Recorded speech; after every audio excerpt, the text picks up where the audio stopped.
చూడని ఇంత హాయిని మరిచిపోదు మనసు. ఒదిగి ఉండి నీ వాకిటిలో బదులు కోరి నే నిలుచున్నా. దారి తెలియని చీకటిలో వెలుగు చూసి కాదంటానా.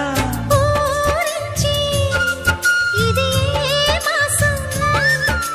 ప్రేమించే ప్రతి గుండెను అందెల సందడి చేసే హేమంతం ఇది. మన సొంతం అయినది. కిలకిల నవ్వే కోయిల కోసం వచ్చింది మధుమాసం. మిలమిల